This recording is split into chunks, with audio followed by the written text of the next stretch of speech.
যিনি একসময় ছিলেন শিখরে, যার নামের ওজনে কাঁপত সভা সমাবেশ, যিনি চললে থেমে যেত সড়ক, উঁচু হতো দৃষ্টি, আজ তিনি একাকী, নিঃসঙ্গ ও ভুলে যাওয়া এক অধ্যায়। রাজনীতি তাকে দিয়েছিল সিংহাসনের স্বাদ, জনতা তাকে দেখেছিল ত্রাণকর্তা হিসেবে, আর নিজেকে তিনি ভেবেছিলেন অজেয়, অবিনাশী। কিন্তু জীবন তো আল্লাহর দেওয়া কঠিন এক পরীক্ষা। ক্ষমতা, অর্থ, প্রভাব সবই এই দুনিয়ার ক্ষণস্থায়ী আমানত। কেউ যদি এই আমানতের ভারে অহংকারে ভেসে যায়, তবে সে একদিন তার পতনের কারণ হয়। আজকের এই নিঃসঙ্গতা কোনো দুর্ঘটনা নয়, এটা সময়ের ন্যায্য প্রতিশোধ। একসময় যার চারপাশে ছিল শত অনুচর, আজ সেই মানুষটি নিঃশব্দে নিজের ভেতরেই ভেঙে পড়েছে, কারণ সময় কাউকে ছেড়ে কথা বলে না। সে নীরব থাকে কিন্তু ভুলে যায় না।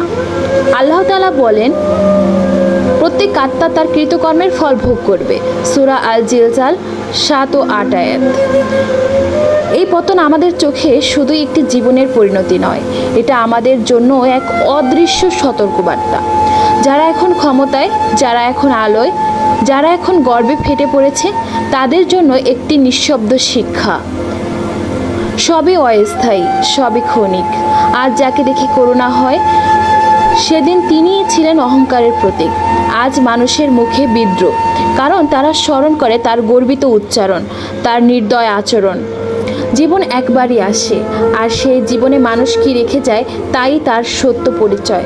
ক্ষমতা চলে যায়, অর্থ নিঃশেষ হয়, কিন্তু মানুষের প্রতি ব্যবহার, নিয়ম, সভ্যতা এসবই চিরন্তন ছাপ রেখে যায়।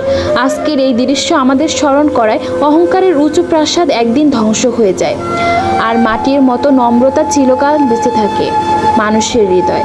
হায়, এভাবেই একটি সম্ভাবনাময় জীবন পরিণত হয় এক দুঃখজনক ইতিহাসে।